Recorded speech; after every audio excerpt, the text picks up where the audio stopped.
mucha gente anda a la deriva, no sabe ni para dónde va ni cómo llegar. Una desorientación tremenda mucha gente tiene. Siempre se pregunta en alguna ruta, ¿para dónde va este camino? Le responden, para allá. Y aunque nos parece chistoso, es la mentalidad con que parece vivir mucha gente. ¿Para dónde va este camino? Para allá. Si uno a veces tiene que buscar una dirección y hace preguntas para que alguien lo esté guiando, a veces lo pierden y lo extravían más que si uno mismo buscara el sitio en el lugar desconocido. Lo primero que debe saber uno cuando hace un viaje es para a dónde va ese camino. Por eso, cuando alguien va en un colectivo, en una ciudad desconocida, para visitar a alguien, sin conocer la parada correcta donde debería de bajarse, y uno puede estar toda la tarde o toda la mañana sentada en ese colectivo dando vuelta y vuelta, y pasando repetidas veces por el mismo sitio sin saberlo, porque desconoce. No, a veces uno toma un taxi y si el taxista es deshonesto y uno anda en la ciudad desconocida, lo pasea dando vuelta y vuelta por el mismo sitio y hasta que luego lo deja en el lugar. Estamos hablando del camino para llegar a Dios.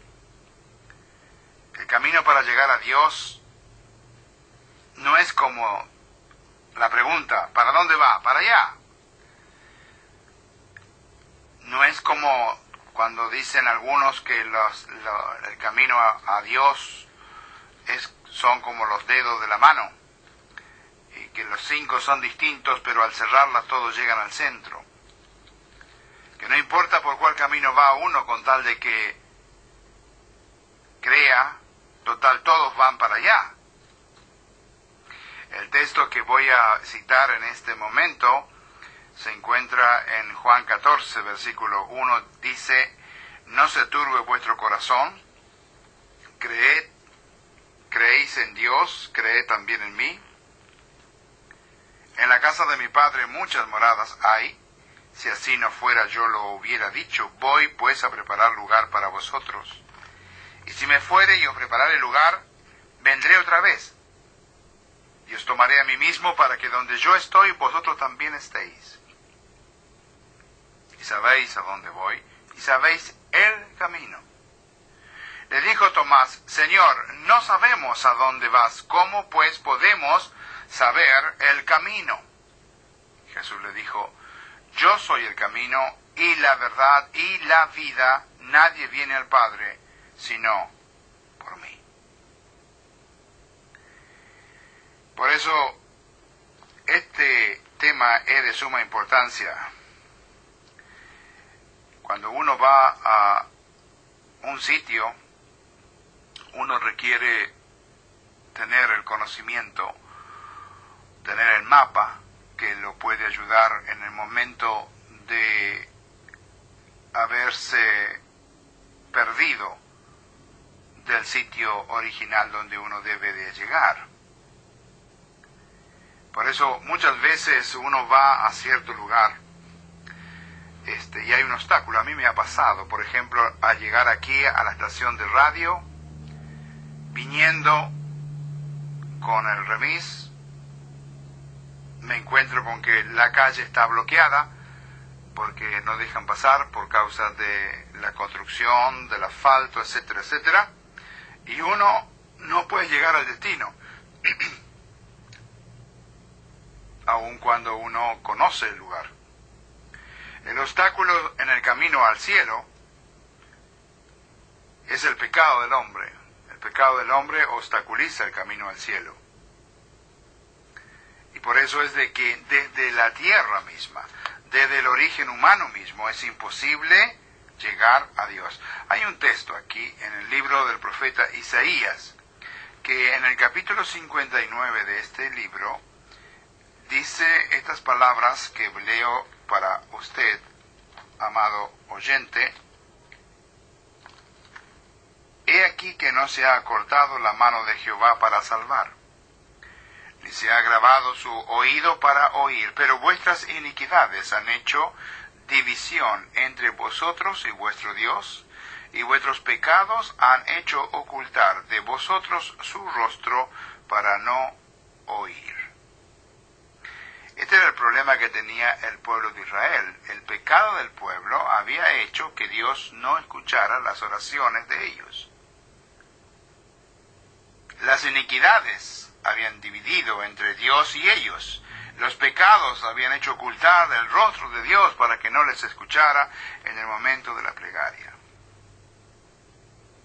Por eso una persona que tenga pecado no puede llegar al cielo, no puede tener la gloria de Dios. El apóstol Pablo, escribiendo a los romanos una carta profunda, hermosa, de que todos debemos de conocerla, todos, porque es muy importante, dice en el capítulo 3,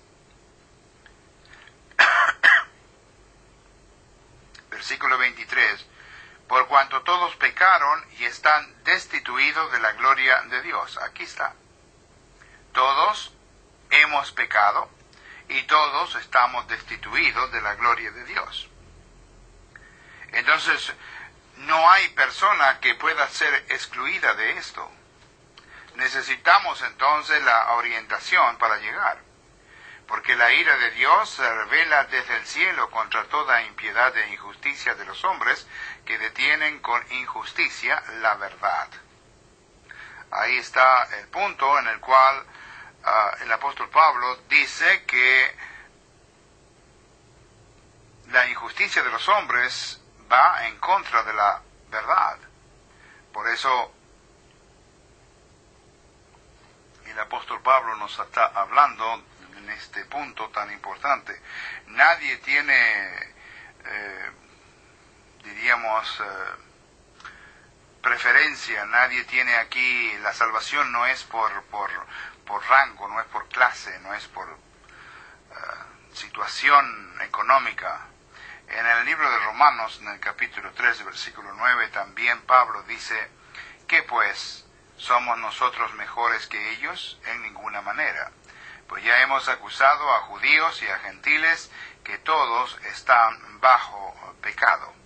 Bueno, luego dice que no hay justo ni aun uno, no hay quien entienda, no hay quien busque a Dios, todos se desviaron, a unas se hicieron inútiles, no hay quien haga lo bueno, no hay ni siquiera uno. Sepulcro abierto es su garganta, con su lengua engañan, veneno de áspides hay debajo de sus labios, su boca está llena de maldición y de amargura, sus pies se apresuran para derramar sangre, quebranto y desventura hay en sus caminos, y no conocieron camino de paz, no hay temor de Dios delante de sus ojos. Y Pablo acá está hablando de los dos pueblos, de los gentiles y de los judíos, porque el verso 9 dice, pues ya hemos acusado a judíos y a gentiles, a ambos pueblos, que todos están bajo pecado. En realidad no hay pueblo de Dios, no existe. No está hablando del individuo, ¿no? Para decir, bueno, entonces alguien podría oír y decir la Biblia yo no la quiero porque me está diciendo que yo soy como que tengo veneno en mi boca y yo no hago eso. Yo no estoy maldiciendo. Claro, porque no está hablando del individuo en sí, está hablando de los pueblos. El pueblo gentil era un pueblo malo, idólatra, y el pueblo de Israel también lo era. Fíjense en ustedes que al pueblo de Israel se le llamó, en el Antiguo Testamento, se le llama el pueblo de Dios. Pero jamás actuó como tal. Siempre actuó como si no fuera el pueblo de Dios, porque eran de ellos mismos, siendo que tenían el conocimiento de Jehová, de su existencia, y que Él le había dado la ley.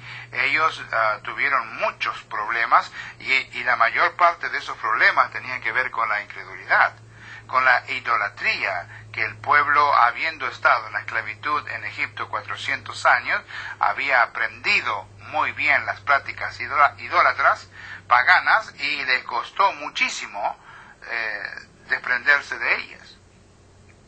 Por eso es que cuando uno tiene que valorar la verdad, si uno aprende el error y si uno aprende las cosas de religiones de este mundo, luego cree uno estar bien porque se siente cómodo con lo que aprendió, pero se equivoca pensando que de esa manera va a llegar a Dios. Es lo mismo que cuando usted vive en un barrio, usted se ha hecho su querencia en el barrio y usted se siente seguro en el barrio. Probablemente tenga otra casa en otro lugar donde es mucho más seguro, mucho más tranquilo el lugar, etcétera, etcétera, pero uno al ir a ese sitio se siente inseguro simplemente porque no está habituado ahí.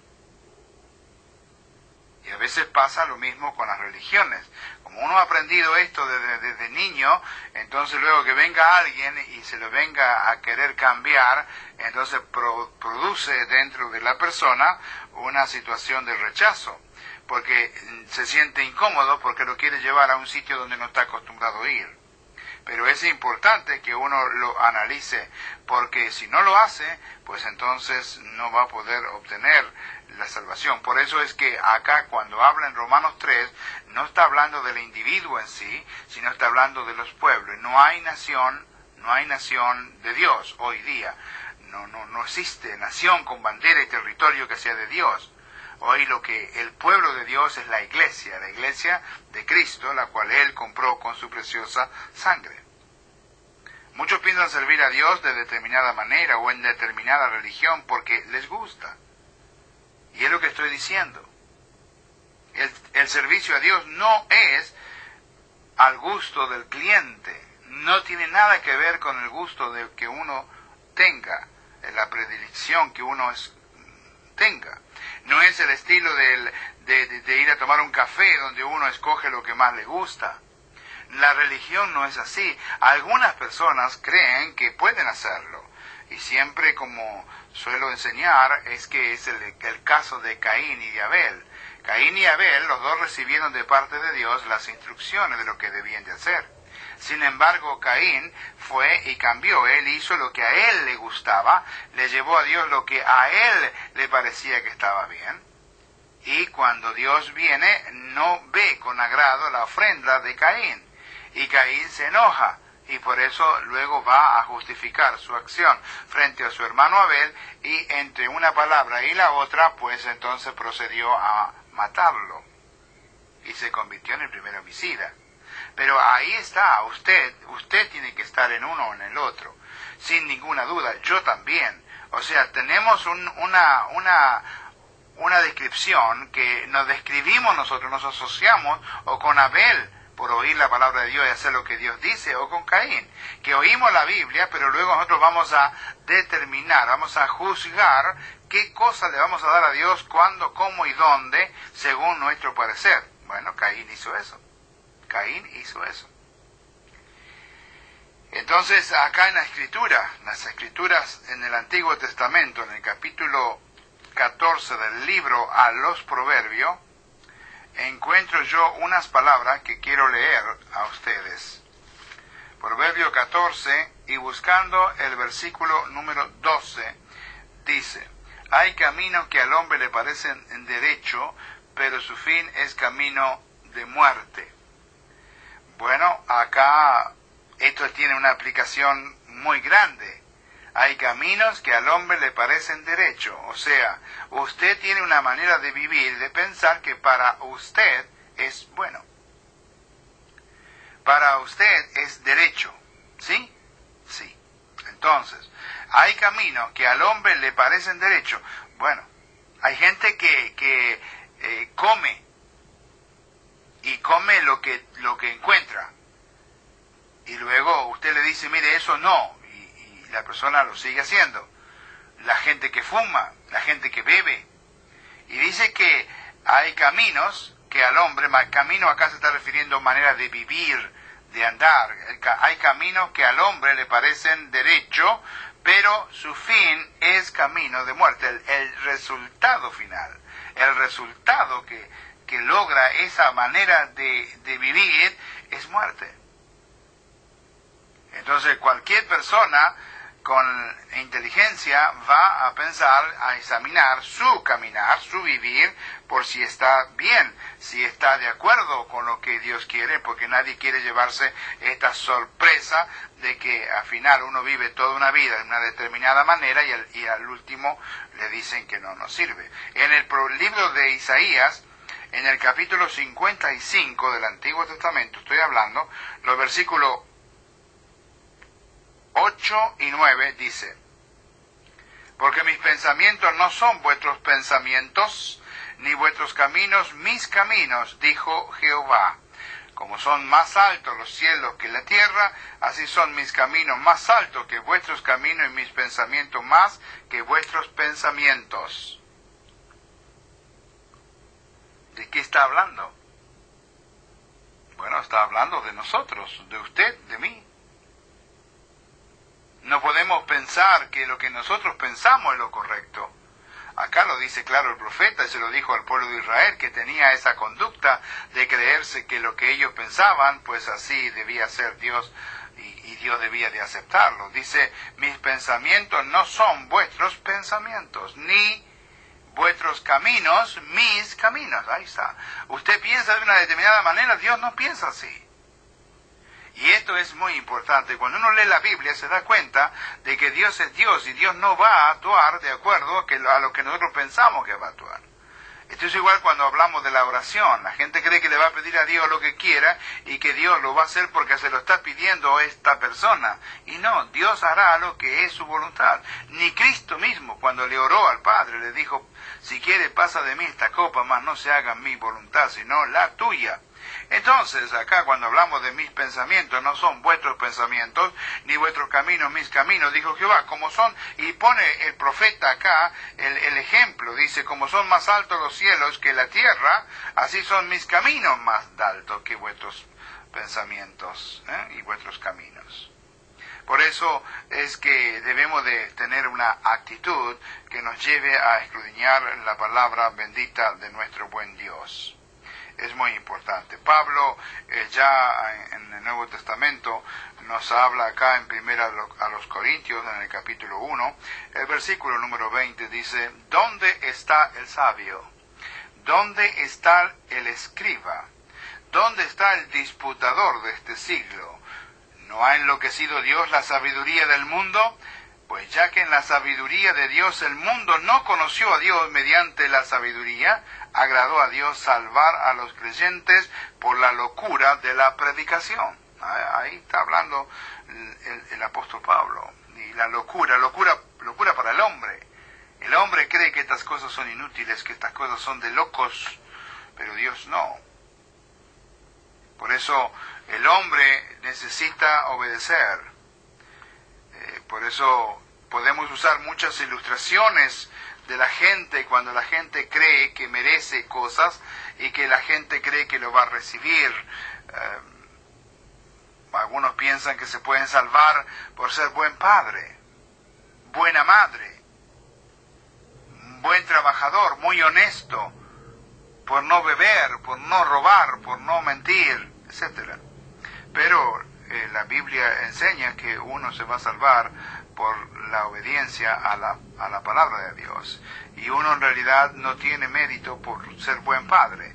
Cuando nosotros hablamos de alguien que es buena madre, y todos entendemos lo que significa, entre comillas, la palabra buena, ¿no? Entonces le decimos: no, mire qué buena madre, qué buena madre.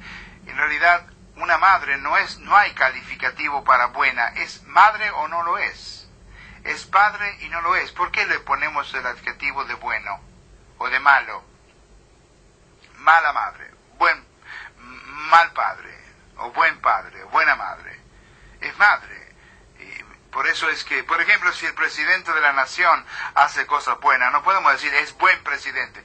Pero es que cuando subió ahí, ¿cómo subió? ¿Acaso no subió para hacer las cosas bien? Sí, entonces, ¿qué mérito tiene? El mérito nomás es de ser presidente, nada más. pero luego no puede ser presidente bueno. Y esto es lo que hay que entender. Si un chico va a la escuela y estudia y trae buenas notas, 9, 8, 9, y ahí está, no es buen chico. Es que se supone que la madre está enviando al chico a la escuela para que aprenda, para que estudie, para que traiga notas de ese tipo. Y no tiene mérito por eso. No tiene mérito. Es su responsabilidad. Cuando entendamos esto, entonces vamos a dejar de endiosear, de poner dioses, ¿verdad?, en los campos generales de esta vida. Cuando entendamos que uno tiene que actuar de esta forma. No habrá, bueno, si encontramos a un policía que no pide coima, ¿qué decimos? ¡Qué buen policía! Pero no, es que el policía no debe pedir coima, tiene que actuar y hacer cumplir la ley, para eso lleva el uniforme que lo representa para tal cosa. Entonces no es un buen policía porque no hace eso. ¿Y el otro qué es lo que es entonces? El que lo hace. No es mal policía, no. Es que el calificativo es que el otro no está entendiendo, y cuando no está entendiendo lo que representa y el que entiende lo que representa, pues está actuando de esa forma. Cuando todos nos demos cuenta de esto, entonces yo creo que habrá cambios muy grandes que van a repercutir en mejoras para nuestra propia manera de vivir. Por eso es de que el sistema bajo la ley, en Gálatas capítulo 3, verso 10, nos dice algo muy parecido a esto, y dice así: porque todos los que dependen de las obras de la ley están bajo maldición, pues escrito está: maldito todo aquel que no permaneciera en todas las cosas escritas en el libro de la ley para hacerlas. Por esto, y que por la ley ninguno se justifica para con Dios, es evidente, porque el justo por la fe vivirá. Y la ley no es de la fe, sino que dice: el que hiciere estas cosas vivirá por ellas. Ahí está. Y por eso hoy día nosotros tenemos que entender que bajo la ley antigua había ciertas cosas que eran materiales, y la gente se iba a salvar, o pensaba que se salvaba de esta manera. Hoy, venido la gracia, tenemos que salvarnos por fe, por acción. La acción tiene que actuar en uno. Y no llenar la cabeza de pura información, como está todo, ¿no? Porque todo está muy mal, muy desintegrado. Es una cosa muy dramática ver realmente la realidad. A veces uno no alcanza a ver la realidad de su propia cocina, pero si uno sale fuera y mira, se da cuenta de una realidad muy cruel que está. Y eso tiene que ver con la indiferencia del hombre por el pecado del ser humano, porque no es Dios el culpable de todas las cosas que ocurren. Es el hombre que se aleja de Dios y por causa de seguir el pecado genera y produce una serie de reacciones malas en contra de sí mismo y en contra de su prójimo. Por eso hay un camino muy popular que se parece a la autopista a la hora de mucho tráfico. Y el camino popular es que cada quien hace lo que quiere, y como se sienta bien. Entonces algunos dicen: yo nací en esta religión y en ella me voy a morir. Pero fíjate la mentalidad, ¿no? Con ese tipo de mentalidad, pues difícilmente alguien va a poder agradar a Dios.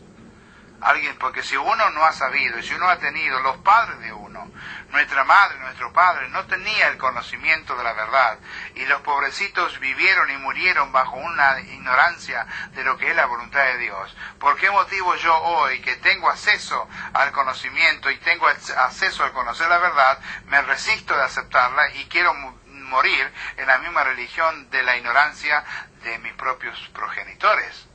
Yo, amado oyente, no puedo razonar cómo alguien puede pensar de esa forma. Uno no le está haciendo ningún mérito a nuestros familiares por seguir en la ignorancia, porque hasta nuestros familiares desde el Hades nos estarán diciendo que no seamos así, como lo hizo el rico cuando clamó a Abraham diciéndole: te ruego que envíes a Lázaro a la casa de mi padre, porque tengo 5 hermanos para que no vengan a este lugar de tormento. Entonces, estas cosas debemos de darnos cuenta y pensar. El fanatismo, ¿no? El fanatismo. Y por eso no buscamos lo mejor. El fanatismo en todos los campos nos lleva a cosas muy, muy tristes, a cosas que no son buenas al final. Entonces, si uno naciera en padres sumamente pobre, ¿desearía morir de la misma manera? Si uno tiene sus padres pobres que hemos tenido y que ellos no han podido progresar materialmente en nada, quiere decir que nosotros tampoco lo hacemos. Si nuestros padres han sido analfabetos porque no han nacido y por razones de la pobreza no han podido ir a la escuela, más que hasta tercer grado, como eran aquellos tiempos, quiere decir hoy que nosotros y nuestros hijos no van a la escuela, no lo mandamos porque nuestros padres no fueron. Y mi mamá, mi abuelita tenía hasta tercer grado. Quiere decir que entonces yo no mando ahora a mis hijas a la escuela, porque supuestamente van a saber más que mi madre, que la abuelita de ella, ¿sí? Pues es el razonamiento igual del que se dice yo no voy a cambiar de religión, en esta religión nací y en esta voy a morir. Es porque no tiene ningún sentido razonar de esta manera. Si uno ha tenido padres que han sido abusivos o padres que han sido muy adictos al licor, ¿usted desea ser igual? Si su padre ha sido borracho, ¿usted desea ser? No, eso sí que no. Igual la diferencia. Si su padre ha tenido una determinada religión por no saber la verdad, ¿por qué usted, que tiene acceso a conocer la verdad, no analiza? ¿Por qué usted no piensa, no juzga? Yo no digo que cambie, que me dé toda la razón, pero sí digo que debe uno tomar la Escritura y analizarla porque es la palabra de Dios. ¿Por qué insistir en seguir un mismo camino que lleva a un lugar totalmente opuesto al que queremos ir? Usted quiere ir al cielo, usted cuando muera quiere ir al cielo, ¿verdad? ¿Que sí? Claro que sí. Yo también. Ahora, ¿cómo vamos a ir? ¿Por el camino que queremos nosotros o el camino que Dios nos presenta? Por eso la Biblia dice, no todo el que me dice Señor, Señor, entrará en el reino de los cielos, sino el que hace la voluntad de mi Padre que está en los cielos. Usted podrá llamar a Señor, Señor todo el día, a Dios, a Cristo, pero si usted no hace la voluntad de Dios, según el texto de Mateo 7, verso 21, usted no agrada a Dios. Por más que lo diga, si usted no está haciendo la voluntad de ese Dios. En el capítulo 15 de Mateo, en el versículo 6, habla el Señor diciéndole que ellos habían invalidado el mandamiento de Dios por vuestra tradición. Porque dice en el verso 5, cualquiera que diga a su padre o a su madre, es mi ofrenda a Dios todo aquello con que pudiera ayudarte, y ya no ha de honrar a su padre y a su madre, así habéis invalidado el mandamiento de Dios para vuestra tradición. Entonces, muchas veces tenemos este propio concepto, ¿no? Cuando tenemos la madre viva o el padre vivo, entonces no le presentamos honra. Cuando se van de esta vida, entonces nos desesperamos por darle la despedida, ¿no? Y es una cosa totalmente fuera de lugar. Yo soy el camino, la verdad y la vida. Nadie viene al Padre sino por mí. Busque a Jesús, amado oyente, sígalo y Él lo llevará al cielo. Si usted lo ama, entonces podrá seguirlo y obedecerle. Que tenga usted un feliz día y será hasta la próxima audición. Muchas gracias, hermano, por su excelente lección.